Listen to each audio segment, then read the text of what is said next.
Chapter 1, Hastings, South Carolina, Monday, June 9th. Rafe Sullivan rose from his crouched position, absently stretching muscles that had begun to cramp, and muttered, "Well, shit," under his breath.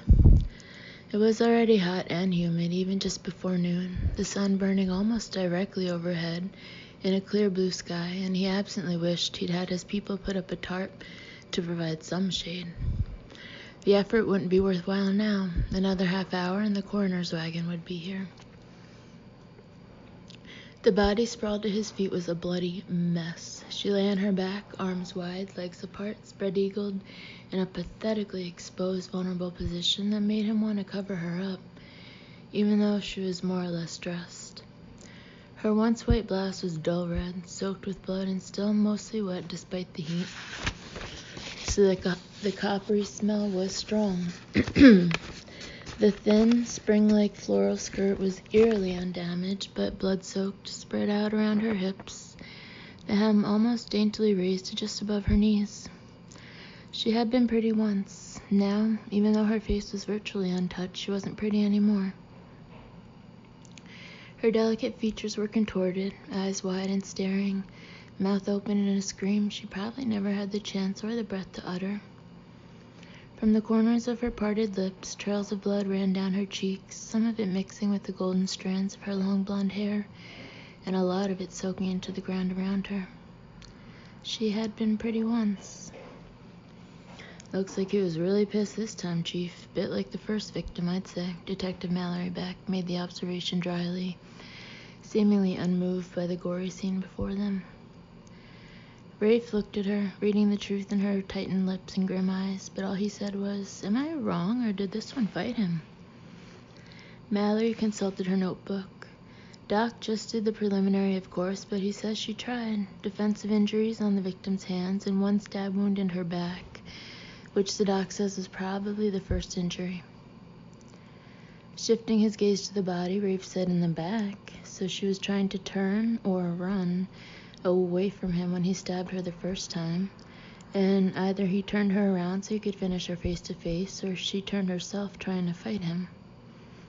"Looks like it. And only a few hours ago. We got the call on this one earlier than the others. The doc estimates the time of death as around 5:30 this morning." "Awfully early to be up and out," Rafe commented. "Caleb opens his office between 9:30 and 10 as a rule. She was still his paralegal, right?" "Right. Normally went to the office around 9, so she was out very early. What I don't get is how he was able to lure her this far away from the road. You can see there are no drag marks and 2 sets of footprints. We have good casts, by the way. So she walked out here with him. I'm no Danielle Boone, but I'd say from her tracks that she was walking calm and easy, not struggling or hesitating at all."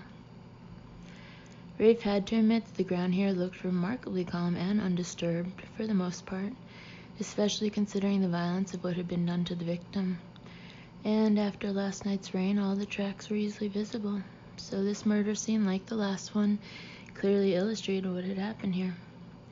From all appearances, 26-year-old Trisha Kane had gotten out of her car around dawn at an unofficial rest spot off a normally busy 2-lane highway, and then walked with a companion, male according to all likelihood, as well as an FBI profile, about 50 yards into the woods to this clearing, and then the companion had killed her, brutally. "Maybe he had a gun," Rafe suggested, thinking aloud, "or maybe the knife was enough to keep her docile until they got this far." Mallory frowned. "You want my hunch? I say she didn't see that knife until they reached this clearing. The instant she saw it, she tried to run. That's when he got her." Rafe didn't know why, but that was his hunch too. And it's the same way he got the other two. Somehow he persuaded these women to leave their cars and walk calmly into the woods with him. Smart, savvy women who, from all accounts, were way too careful to let any stranger get that close. Which means they probably knew him. Even if, would you leave your car and just stroll into the woods with some guy? Especially if you knew 2 other women had recently died under similar circumstances. "No, but I'm a suspicious cop." Mallory shook her head. "Still, it doesn't make sense. And what about the cars? All three women just left their cars on pull-off rest areas beside fairly busy highways and walked away from them. Keys in the ignition, for Christ's sake. And not many do that, even in small towns these days. And we don't know whether he was with them when they stopped or somehow flagged them down and then persuaded them to come with him. No tracks out at the rest stop to speak of with all that hard dirt and packed gravel. Maybe he pulled a Bundy and claimed to need their help. Could be, although I still say that would have worked loads better if they knew who was asking. This guy isn't killing strangers. I think the profilers got that one right, Chief. With a sigh, Rafe said, "Yeah, me too. I hate like hell the idea that this bastard is local rather than some insane stranger passing through town. But I don't see any other way to explain how he's getting these women to go with him. Unless he's some kind of authority figure they'd be inclined to trust and obey on sight, like a cop." "Oh, hell, don't even suggest that," Rafe responded, so instantly that Mallory knew the possibility had already been in his mind. She studied him unobtrusively as he scowled down at the body of Trisha Kane. At 36, he was the youngest chief of police ever in Hastings, but with a solid background in law enforcement, both in training and experience. Nobody doubted Rafe Sullivan's qualifications for the job, except maybe Rafe himself, who was a lot smarter than he realized. Mallory had wondered more than once if his tendency to doubt himself and his hunches had anything to do with his looks. He wasn't exactly ugly, but she had to admit that his self-described label of thug pretty much fit. He had a harsh face with very sleepy, heavy-lidded eyes so dark they tended to make people uncomfortable. His nose had been broken at least twice. He had a sharp jaw with a stubborn jut to it, and his high cheekbones marked him indelibly with his Celtic ancestry. He was also a very big man, several inches over 6 feet tall and unmistakably powerful. The kind of guy you wanted on your side no matter what the fight was about. So he definitely looked the part of a cop, in or out of uniform, and it was mostly out since he disliked uniforms as a rule and seldom wore his. But anyone Mallory had long ago discovered who had him pegged as all brawn and no brain, or who expected the stereotypical dense, cud-chewing southern cop was in for a surprise sooner or later. Probably sooner. He didn't suffer fools gladly. "That's 3 murders in barely 3 weeks, he was saying, dark eyes still fixed on the body at their feet. "And we're no closer to catching the bastard. Worse, we've now officially got a serial killer on our hands."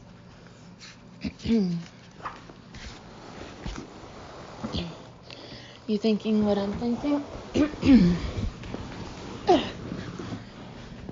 "I'm thinking it's time we yelled for help." Mallory sighed. "Yeah, that's what I'm thinking."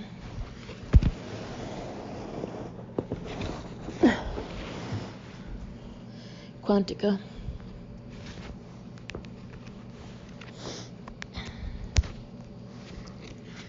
Isabel Adams made her voice as persuasive as she possibly could, and her well-rehearsed argument sounded damn impressive if she did say so herself, but when she finally fell silent, she wasn't surprised the bishop didn't respond right away. He stood at the window gazing out, only his profile visible to Isabel. In deference to the fact that he was actually on FBI territory, he was dressed more formally than was usual, and the dark suit set off his dark good looks and powerful build admirably. Isabel looked at Miranda, who was sitting on Bishop's desk, idly swinging one foot. Even more of a maverick than her husband and far less deferential to the FBI in any sense, she was wearing her usual jeans and sweater, the casual outfit doing nothing to disguise startling beauty in a centerfold body that turned heads wherever she went. She gazed at Bishop now, seemingly waiting as Isabel waited for his answer, but her electric blue eyes were very intent, and Isabel knew there was communication between the two of them on a level that didn't require speaking aloud. Whatever Bishop's decision turned out to be, he would arrive at it only after Miranda's views and recommendations were added to his own. Although Bishop had far greater seniority in the Bureau and in the unit he had created and led, no one doubted that his partnership with Miranda was equal in every possible sense of the word.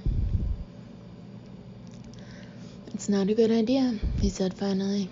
Isabel said, "I know all the arguments against my going." "Do you?" I've gone over all the material that police chief sent when he requested a profile after the second murder. I even got online and read the local newspaper articles. I think I've got a very good feel for the town, for what's happening down there. Miranda said, your basic powder keg, just waiting for a match. Isabel nodded. Small town on the teetering edge of panic. They seem to have a lot of faith in their police, especially the chief, and pretty fair medical and forensics facilities for a small town. But this latest murder has everybody jumping at shadows and investing in security systems and guns. She paused and added, 3 murders makes this a serial killer in Hastings, and he's showing no signs of stopping now. Chief Sullivan just officially requested the FBI's help, and he's asking for more than an updated profile. Bishop, I want to go down there. Bishop turned at last to face them, though instead of returning to his desk, he leaned back against the high windowsill. The scar on his left cheek was visible now, and Isabel had been with the unit long enough to recognize in its whitened appearance that he was disturbed. I know what I'm asking, she said more quietly than she might otherwise have spoken. Bishop glanced at Miranda, who immediately looked at Isabel and said, from all indications, this is the sort of killer that local law enforcement can handle with very little outside help. Maybe a bit more manpower to ask questions, but it'll be inside knowledge that catches this animal, not an outsider's expertise.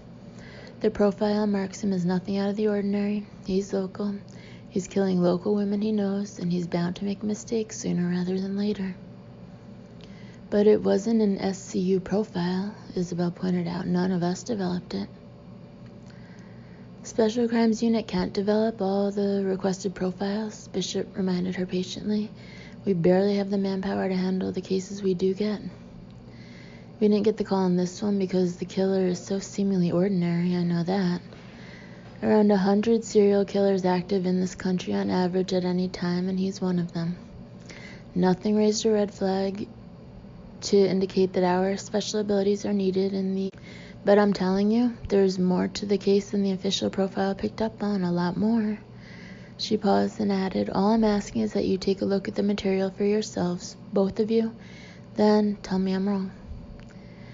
Bishop exchanged another glance with Miranda, then said, and if you're right, Isabel, even if the SCU took on this investigation, given the circumstances in Hastings, you're the last agent I'd want to send down there. Isabel smiled, which is why I have to be the agent you send. I'll go get the file. She left without waiting for her reply, and as Bishop returned to his desk and sat down, he muttered, damn it. She's right, Miranda said, at least about being the one who has to go. Yeah, I know. We can't protect her. No, but if this is what I think it is, she'll need help. Then, Miranda said calmly, we'll make sure she has help, whether she likes it or not. Thursday, June 12th, 2 p.m. Chief, are you saying we don't have a serial killer? Alan Moore, reporter for the Hastings Chronicle, had plenty of practice in making his voice carry without shouting, and his question cut through the noise in the crowded room, silencing everyone else. More than 30 pairs of expectant eyes fixed on Rafe, who could cheerfully have strangled his boyhood chum. With no particular inflection in his voice, Rafe answered simply, we don't know what we have as yet, except for 3 murdered women, which is why I'm asking you ladies and gentlemen of the press not to add unnecessarily to the natural anxiety of our citizens. In this situation, don't you think they should be anxious? Alan glanced around to make certain all attention was on him, then added, hey, I'm blonde, and even I'm nervous. If I were a 20-something blonde woman, I'd be totally freaked out. If you were a 20-something blonde woman, we'd all be freaked out, Rafe said dryly. He waited for the laughter to subside, fully aware of the fact that it was as much nervous as amused. He was good at taking the pulse of his town, but it didn't take any particular skill to feel the tension in this room, in the town. Everybody was scared.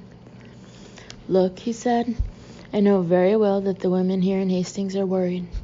Whether they're blonde, brunette, redhead, or any shade in between, and I don't blame them a bit. I know the men in their lives are worried, but I also know that uncontrolled speculation in the newspaper and on the radio and other media will only feed the panic. Uncontrolled? Don't start yelling censorship, Alan. I'm not telling you what to print or what not to print. I'm asking you to be responsible because there is a very fine line between warning people to be concerned and take precautions and yelling fire in a crowded theater.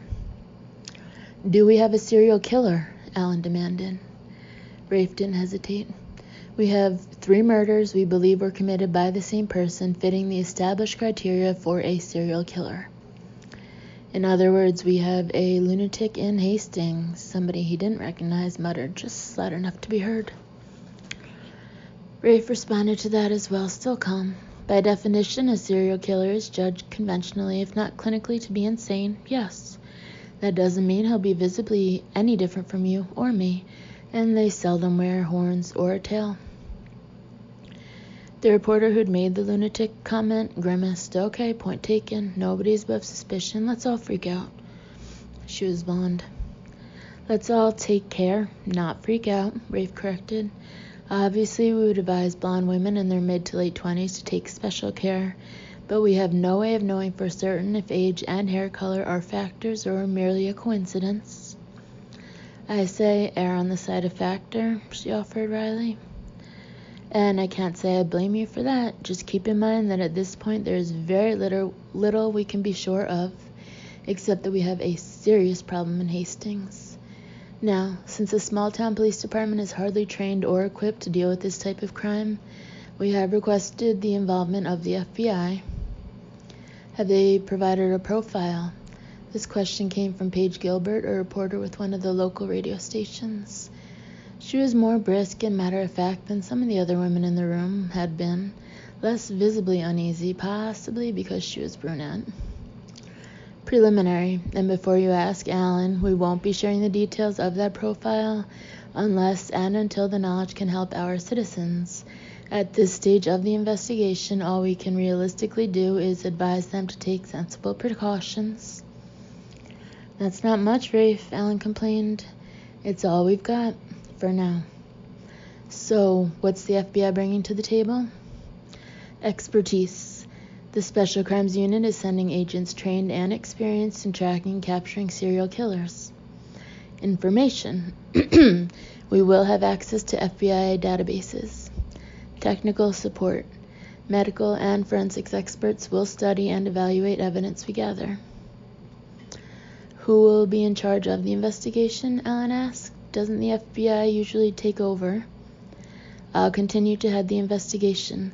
The FBI's role is assistance and support, no more, so I don't want to read or hear any BS about federal officials superseding states' rights, Alan. Clear? Alan grimaced slightly. He was a good reporter, intended to be both fair and even-handed, but he was claustrophobic about governmental, quote-unquote, interference, especially from the federal level, and was always loud in protest whenever he suspected it. Rafe took a few more questions from the assembled reporters, resigned rather than surprised to find that several of the people were from TV stations in nearby Columbia. If the investigation was getting major state coverage now, it was only a matter of time before it went national. Great. That was just great. The last thing he wanted was to have the national press looking over his shoulder and second-guessing every decision he made. Bad enough he had Alan. Chief, do you believe this killer is local? Chief, has anything else turned up linking the victims?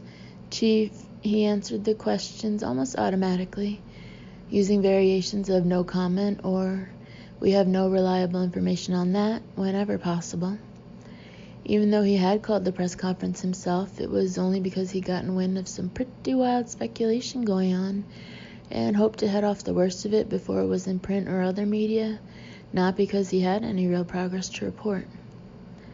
He was concentrating on the crowd in front of him as he answered their questions, but even as he did, he felt an odd change in the room, as if the very air had somehow sharpened, freshened, cleared. It was a weird feeling, like waking suddenly from a dream thinking, oh, that wasn't real, this is real. Something had changed, and he had no idea if it was for better or worse. From the corner of his eye, he caught a glimpse of movement and was able to turn his head just a bit, casually, so that none of the reporters picked up on his suddenly diverted attention. Still, he was surprised that no one else seemed to have observed her entrance, even though she had come into the room from the hallway behind the flock of reporters. Rafe doubted she went unnoticed very often. He saw her pause to speak briefly to one of his officers, producing what appeared to be an ID folder, saw Travis's visible surprise and undoubtedly stuttering response, then saw her move past him and take up a position near the door. She scanned the crowd of reporters and their tangle of cameras, a small half-smile that was not so much amused as it was rueful, playing around her mouth. She was dressed casually and for the weather in jeans and a sleeveless top, her hair pulled up into a neat ponytail. She could easily have been one of the reporters. She wasn't. When her gaze met his fleetingly across the crowded room, Rafe was conscious of an instant certainty that made him go cold to his bones. No, the universe couldn't hate him that much. Chief, could you... He cut off the question abruptly. Thank you all very much for coming today. When there are further developments, you'll be notified. Good afternoon. He stepped away from the podium and went straight through the crowd to the other side of the room, ignoring the questions flung after him. When he reached her, his statement was brief and to the point. My office is across the street. Lead the way, Chief. Her voice was as extraordinary as the rest of her. One of those smoky, husky bedroom voices a man would expect to hear if he called a 900 sex talk line. Rafe wasted no time in leading the way past his still goggling officer, saying merely, Travis, make sure nobody bothers the mayor on their way out. Yeah, okay, right, Chief. Rafe started to ask him if he'd never seen a woman before, but since that would have resulted in either stuttering incoherence or else a lengthy explanation that would have boiled down to not a woman like this one, he didn't bother. He also didn't say a word as they left the town hall building and walked across Main Street to the police department. Although he did notice that she was a tall woman, wearing flat sandals. She was only a few inches shorter than he was, and her toenails were polished red. With most of his people out on patrol, the station wasn't very busy. Mallory was the only detective at her desk in the bullpen, and though she looked up with interest as they passed, she was on the phone, and Rafe didn't pause or greet her except with a nod. His office looked out onto Main Street, and as he went around behind his desk, he couldn't help a quick glance to see whether the reporters had left the town hall. Most were still clustered out in front, some obviously recording spots for today's evening news, and others speaking to each other, speculating, he knew. Didn't bode well for his hopes of keeping things calm in Hastings. An ID folder dropped onto his blotter as he sat down, his visitor taking one of the chairs in front of his desk. Isabel Adams, she said. Call me Isabel, please. We're pretty informal. Nice to meet you, Chief Sullivan. He picked up the folder, studied the ID and federal badge inside, then closed it and pushed it across the desk toward her. Rafe, your boss saw the profile, right? Was his terse response. My boss, she answered, wrote the profile. The updated one, that is, the one I brought with me. Why? You know damn well why. Is he out of his mind sending you down here? Bishop has been called crazy on occasion, she said in the same pleasant, almost careless tone, not visibly disturbed by his anger. But only by those who don't know him. He's the sanest man I've ever met. Rafe leaned back in his chair and stared across the desk at the special agent sent by the FBI to help him track and capture a serial killer. She was beautiful, breath-catching, jaw-dropping gorgeous, flawless skin, delicate features, stunning green eyes, and the kind of voluptuous body most men could expect to encounter only in their dreams, or in their nightmares, in Rafe's nightmares.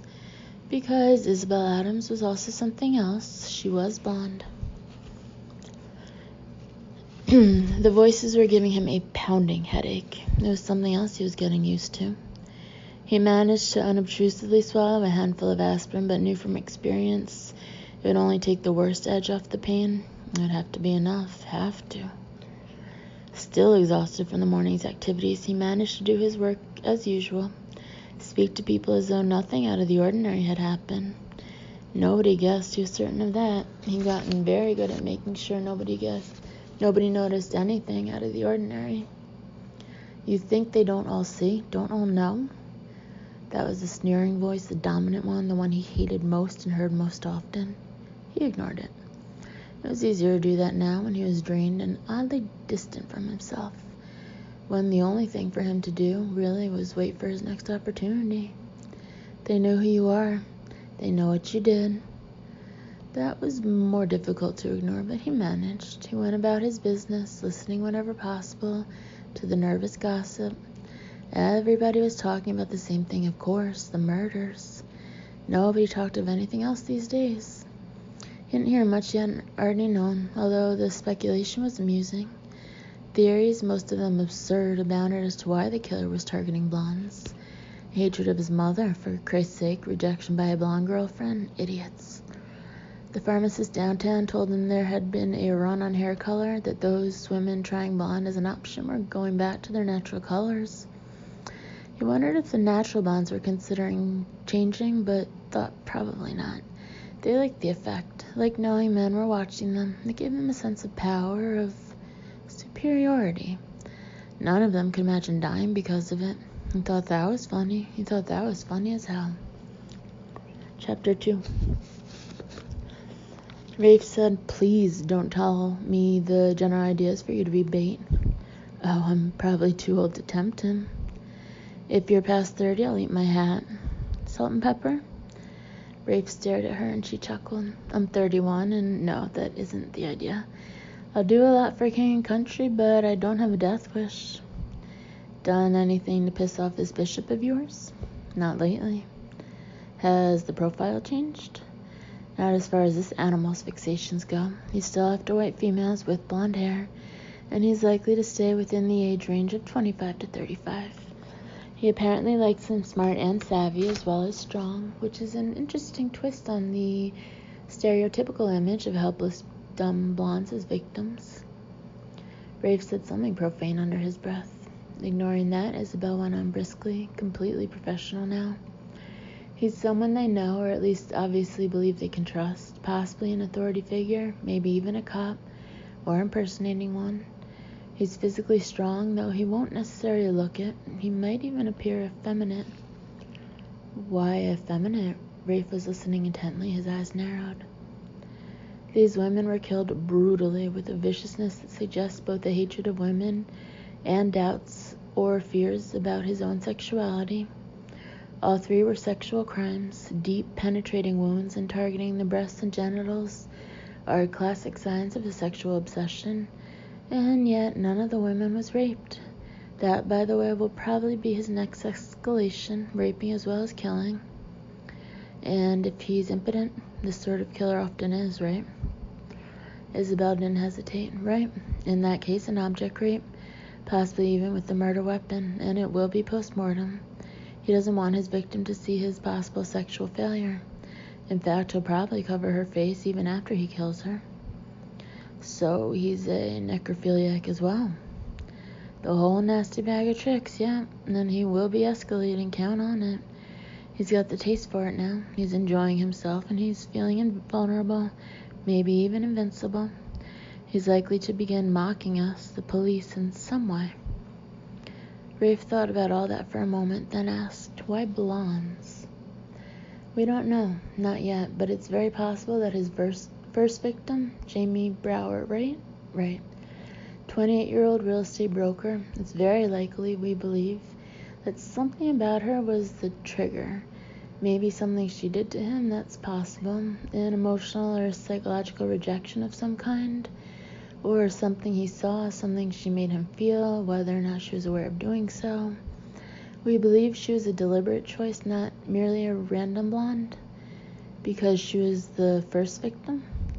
That, plus the uncontrolled violence of the attack. According to the crime scene photos and Emmy's report you sent us, she was riddled with stab wounds." Yes, Rafe's lips tightened as he remembered. The wounds were ragged, multiple angles, but virtually all of them so deep the hilt or handle of the knife left bruises and imprints in her skin. He was in a frenzy when he killed her. With the second and third victims, except for some minor defensive injuries, most of the wounds were concentrated in the breast and genital areas. Jamie Brower had injuries to her face and wounds from her neck to her lower thighs. It was a bloodbath. Yes. That sort of fury usually means hatred, very specific, very personal hatred. He wanted to kill her, not just a blonde, not just a representation of his killing fantasy, her. We believe that by focusing the investigation on the life and death of Jamie Brower, we're likely to facts or evidence that will help us to identify her killer. Focusing on her how, we've accounted for all her movements the week before she was killed. We'll have to go further back than that, months, maybe even years. The pressure built inside him for a while before he acted, and during that time their paths crossed. If she was the trigger, Isabel nodded. If she was the trigger. And if she wasn't, Isabel shrugged. Still a valid, even critical investigative approach, knowing who the victim was, who all of them were. We won't understand him until we understand the women he's killing. Something more than superficial appearance connects them. They were all unusually successful at their jobs, Rafe said, relaying the information without the need to consult any file or notes. With her company the past 3 years, Allison Carroll had been recognized both locally and statewide as an outstanding teacher, and Tricia Kane not only had a very good job as a paralegal to one of our most successful attorneys, but also was a very talented artist, gaining regional recognition. It might be the public recognition of their abilities as much as their success that drew his interest, Isabel mused. They stood in a spotlight, lauded for their achievements. Maybe that's what he likes, or doesn't like. You mean he could be punishing them for their success? It's a possibility. Also a possibility that he was attracted to them because of their success and was rejected by them when he expressed his interest. Men get rejected all the time. They don't turn to butchery.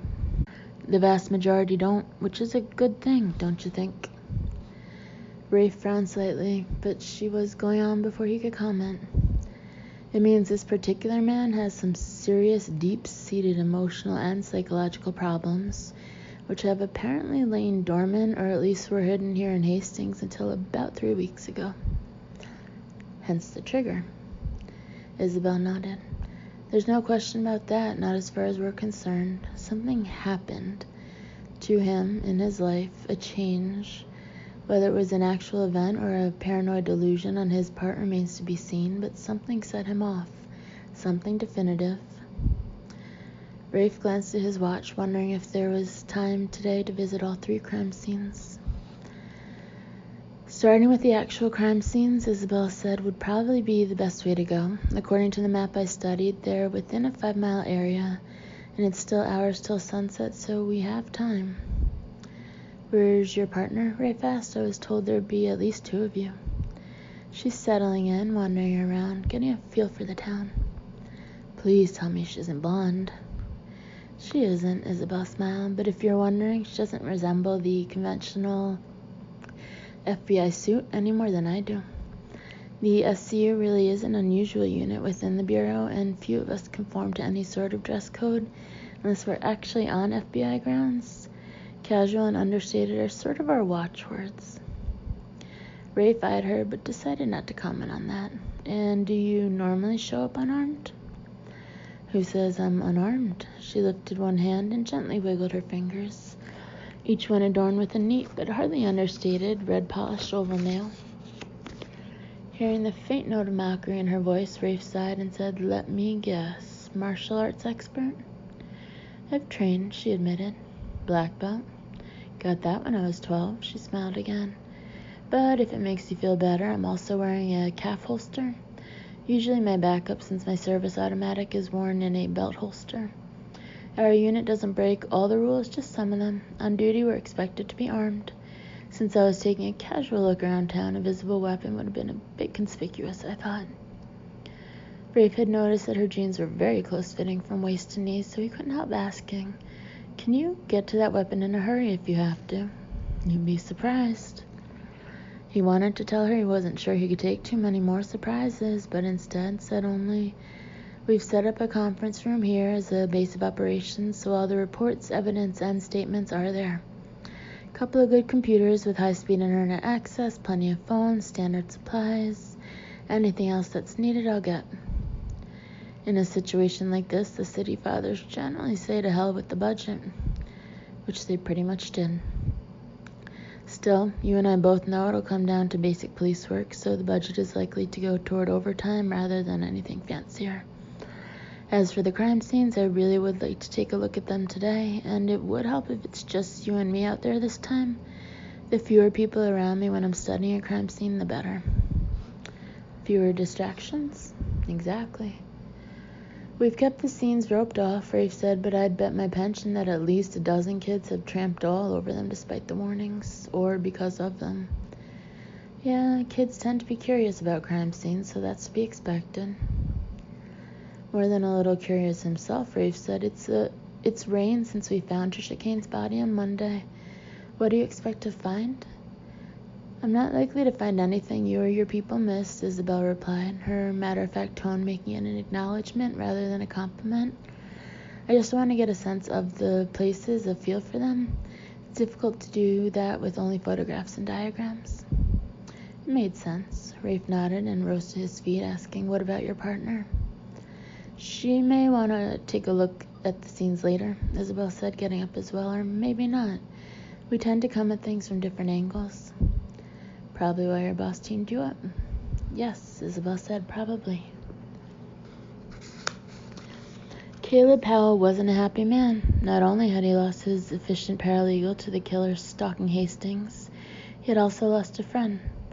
There hadn't been the slightest romantic spark between Trish and him, particularly since she was almost young enough to be his daughter, but there had been an immediate liking and respect from the day she first began working for him almost 2 years before. He missed her. He missed her a lot.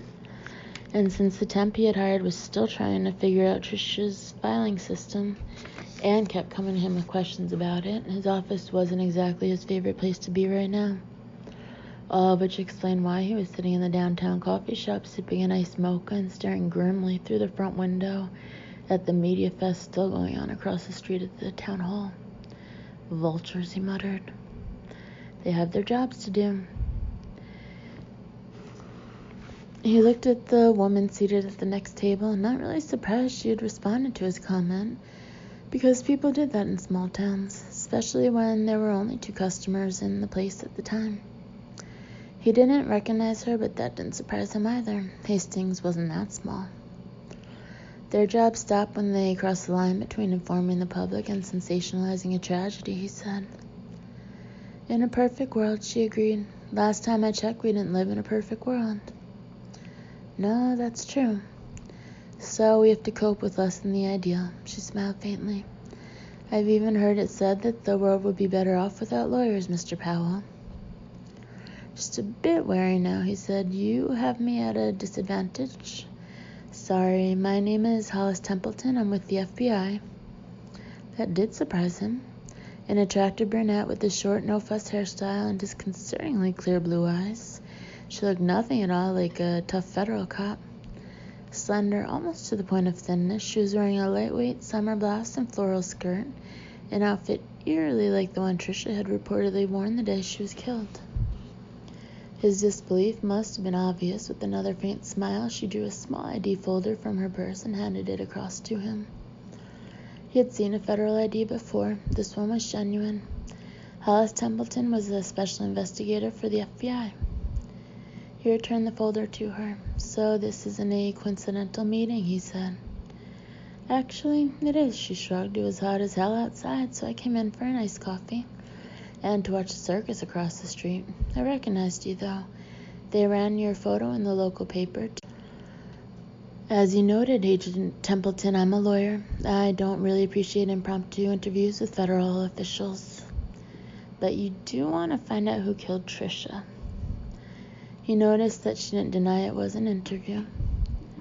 I also don't appreciate typical law enforcement tactics and questions designed to encourage me to talk carelessly to a cop. Take all the care you like. The lawyer doesn't know how much is safe to disclose. Nobody does. I think I find that offensive, Agent Templeton. And I think you're awfully touchy for a man with nothing to hide, Mr. Powell. You know the drill better than most. We'll be talking to everyone who knew Tricia Kane. You were her employer and her friend, and that puts you pretty high up on our list of people to talk to. Something you know, something you saw or heard, maybe the key we'll need to find our killer. Then call me into the police station for a formal interview, or come see me at my office, he said, getting to his feet. Make an appointment. He left a couple of dollars on the table and turned away. She liked tea instead of coffee and took it with milk. You always thought that was odd. Caleb turned back, staring at the agent. She always felt she had disappointed her father by not becoming a lawyer, so being a paralegal was a compromise. It gave her more time for her art. She had asked you to pose for her, but you kept putting her off, and about 6 months ago, you offered her a shoulder to cry on when her relationship with her boyfriend ended badly. You were working late at the office when she broke down, and afterward you drove her home. She fell asleep on the couch. You covered her with a napkin. Slowly, he said, none of that was in the police report. No, it wasn't. Then how the hell do you know? I just do. How? He demanded. Instead of replying to that, Hollis said, I saw some of her work. Trisha's? She was talented. She might have become very well known if she'd lived. Something else you just know? My partner and I got into town last night. We've checked out a few things. Trisha's apartment for one. Nice place, really good studio. And some of the paintings she'd finished were there. I used to be an artist myself, so I know quality work when I see it. She did quality work. And you read her diary. She didn't keep one. Most of the artists I know don't. Something about images as opposed to words, I guess. Are you going to tell me how you know what you know? Talk to me, Mr. Powell. His mouth tightened. What I think is that alienating me is not at all a good idea, Agent Templeton. It's a risk, she admitted, not noticeably disturbed by that. But one I'm willing to take if I have to. You're smart, Mr. Powell. You're very, very smart. Too smart to play dumb games. And at the end of the day, I'd really rather not have you as an enemy. Never mind the fact that you know all the legal angles and could keep us at arm's length for a long time. You think I'd do that? Potentially put other lives in danger by withholding information? You tell me. After a moment, Caleb crossed the few feet separating them and sat down in the second chair at her table. No, I wouldn't. And not only because I'm an officer of the court, but I don't know anything that could help you find this killer. How can you be so sure of that? You don't even know what questions we want to ask you. She shook her head slightly. You aren't a suspect. According to Chief Sullivan's report, you have a verifiable alibi for the 24 hours surrounding Trisha Kane's murder. What thrillers like to call a cast-iron alibi. I spent the weekend in New Orleans for a family wedding and didn't fly back here until Monday afternoon. I got the news about Trisha when Rafe called me at my hotel around noon. And a companion hotel room from just before midnight until after 8 that morning. Hollis said matter-of-factly. She's positive you never left the room. Without at all planning to, Caleb heard himself say a former girlfriend. Former? Her voice was wry. A bit defensive despite himself, he said, we also happen to be old friends, what my father used to call scratch-and-sniff buddies. We see each other, we end up in bed. Happens about twice a year, since she lives in New Orleans, where we both grew up and where she practices law, which makes her highly unlikely to perjure herself. Any other nuggets you want to mine from my personal life, Agent Templeton? Not at the moment. Too kind. She didn't react to his sarcasm except with another of those little smiles as she said, about Trisha Kane, do you think her ex-boyfriend might have wanted to hurt her? I doubt it. She never said he was violent or in any way abusive, and I never saw any signs of it. Besides, unless he slipped back into town in the last 3 weeks, he's out of the picture. They broke up because he thought his pretty face could earn him screen time in Hollywood, and he didn't want Trisha along for what he was convinced was going to be a wild and award-winning ride. Sounds painful for her. It was, emotionally. She went home for lunch that day and found him packing to leave. That's when he told her he was going. Until that moment, she believed they would end up married. Since then, had she ever talked about a particular man? I don't think she was even dating. If so, she never mentioned it. She was concentrating on her painting when she wasn't at the office. Do you know if anything unusual had happened lately? Strange phone calls or messages, someone she'd noticed turning up wherever she went, that sort of thing? No, she seemed fine, not worried, not stressed, not upset by anything. She seemed fine. There was nothing you could have done, Hollis said. Caleb drew a deep breath and let it out slowly. Oh, I have no illusions, Agent Templeton.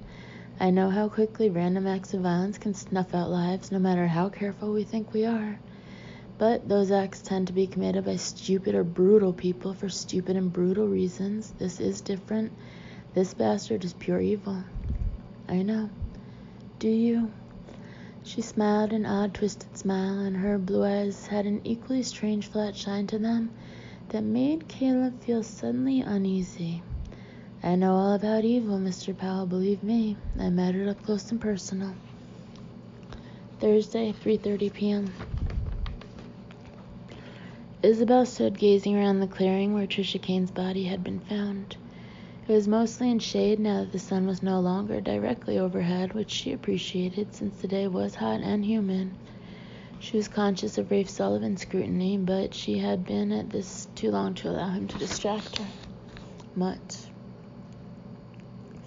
Both the blood and the chalk used to mark body position and location had been washed away by the rain, but she didn't need either to know exactly where Trisha Kane had suffered and died. She looked down just inches from her feet, her gaze absently tracing the shape of someone that was no longer there. She had been here in this sort of place so many times, Isabel thought, but it never got any easier, never. He got her in the back, she said, then jerked her around by the wrist and began driving the knife into her chest. The first blow to her chest staggered her backward, the second put her on the ground. She was losing blood so fast she didn't have the strength to fight him off. She was all but gone when he began stabbing her in the genital area. And either her skirt came up when she fell, or else he jerked it out of the way when he began stabbing her, since the material wasn't slashed. He pulled the skirt back down when he was done. Odd, that. Protecting her modesty or veiling his own desires and needs? Rafe was frowning. The ME says she died too fast to leave any bruises, but he told me privately he felt she'd been jerked around and held by one wrist. It wasn't in his report. Isabel looked at him, weighing him for a moment, then smiled. I get hunches. Yeah? He crossed powerful arms over his chest and lifted both eyebrows inquiringly. Okay, they're a little more than hunches. Is this where the Special Crimes Unit comes in? Sort of. Bureau's brief on our unit, right? I did. It was nicely murky, but I got the gist. But the gist I got is that the unit is called in when a judgment is made that the crimes committed are unusually challenging for local law enforcement, that SCU agents use traditional as well as intuitive investigative methods to solve said crimes. By intuitive, I gather they mean these hunches of yours? Well, they couldn't very well announce that the SCU is made up mostly of psychics. Wouldn't go over very well with the majority of cops, considering how, level-headed you guys tend to be.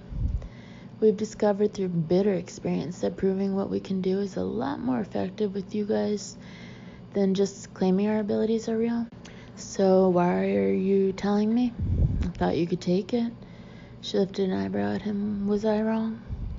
I'll let you know when I make up my mind. Fair enough.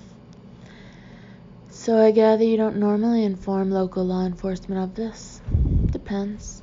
It's pretty much left up to our judgment, the assigned team, I mean. Bishop says you can't plan some things in advance, and whether or not to spill the beans, and when, is one of them. I've been on assignments where the local cops didn't have a clue, and others where they were convinced by the time we left that it was some kind of magic. But it isn't. He didn't quite make it a question. Oh, no. Perfectly human abilities that simply don't happen to be shared by everyone. It's like math. Math? Yeah, I don't get math. Never have. Balancing my checkbook. But I always like science, history, English. Those I was good at. I bet you're good at math. It doesn't stress me out, he admitted. Different strokes. People have strengths and weaknesses, and some have abilities that can look amazing because they're uncommon. There aren't a lot of Mozarts or Einsteins, so people marvel at their abilities. Guy throws a 100-mile-an-hour fastball and puts it over the plate 3 out of 5 pitches, and he's likely to be set for life because very few people can do what he does. Gifts, rare but all perfectly human. And your gift is clairvoyance, the faculty of perceiving things or events beyond normal sensory contact. Simply put, I know things I shouldn't be able to know, according to all the laws of conventional science, facts and other bits of conversations, thoughts, events, the past as well as the present. All that. But more often than not, it's a random jumble of stuff, like the clutter in an attic, or like the chatter of voices in the next room. You hear everything, but really catch only a word or two, maybe a phrase. That's where practice and training come in, helping make sense of the confusion, learning to see the important objects in that cluttered attic or isolate that one important voice speaking in the next room. And you use this ability in investigating crimes, Yes. The Special Crimes Unit was formed to do just that. For most of us, becoming a part of the unit was the first time in our lives that we didn't feel like freaks. Rafe thought that much at least made sense. He could understand how people with senses beyond the quote-unquote normal 5 might feel more than a little alienated from society. Having a useful and rewarding job and a place where they were considered entirely normal had probably changed their lives. Isabel didn't wait for his response, just went on in that slightly absent-minded tone. There's been very little study into the paranormal, really, but we've built on that with our own studies and field experience. We've developed our own definitions and classifications within the SCU, as well as defined degrees of ability and skill. I'm a 7th degree clairvoyant, which means I have a fair amount of ability and control. Rafe watched as she knelt down and touched the ground, no more than an inch or so from where Tricia Kane's blonde hair had lain. Touching the ground helps, he asked warily. Touching things sometimes helps, yeah. Objects, people. It's better when the area is contained and closed, but you work with what you've got. The ground is pretty much the only thing left out here, so... She looked up at him and smiled, though her eyes held a slightly abstracted expression. Not magic. Maybe we're just a lot more connected to this world and to one another than we think. It was hot, the way it is now, but barely light, and she could smell the honeysuckle, but that's all. All she could get about the murder, at least. That and her certain sense of something dark and evil crouching, springing, but only that. Isabel wasn't really surprised. This place was wide open, and they were always the toughest. He watched her intently. What do you mean? He had very dark eyes, she thought. We leave footprints when we pass. Skin cells, stray hairs, the scent of our cologne lingering in the air. Maybe we leave more than that. Maybe we leave energy. Even our thoughts have energy. Measurable electromagnetic energy. Today's science admits that much. Yeah, and so? Our theory is that psychics are able to tap into electromagnetic fields. The earth has them, every living thing has them, and many objects seem to absorb and hold them. Think of it as a kind of static electricity. Some people get shocked more often than others. I get shocked a lot. Are you getting shocked now? Isabel straightened and brushed the dirt off her hand. She was frowning slightly. It'd be easier if the clairvoyant bits came in neon, but they don't. That cluttered attic, that noisy party in the next room. In the end, it's usually just a jumble of information, stuff I could have read or been told. Rafe waited for a moment, then said, except when the information comes in the form of a vision that is in neon, sometimes in blood. Not literally. Afraid so. It's rare for me, but it does happen from time to time. In the case of a murder, it's as if I become the victim. I see or hear or sometimes feel what they do while they're being killed. I'm told it's a bit startling to watch. Don't freak out if it happens, okay? You're telling me you actually bleed? Sometimes. Fades away pretty fast, though. Like I said, don't let it bother you. Don't let it bother me. Cops see blood, Isabel. We tend to freak out. In a controlled, professional manner, of course. We take it as a signal that it's time to do our job. Her eyes sharpened abruptly, and she smiled. Well, if you see blood on me, resist your instincts. Chances are it'll belong to someone else. To somebody else. In Hastings, chances are it'll be yours, unless you want to color your hair for the duration. Wouldn't help, he already knows. Knows what? He's already seen me, Rafe. One of the clairvoyant bits I picked up. I'm on his A-list.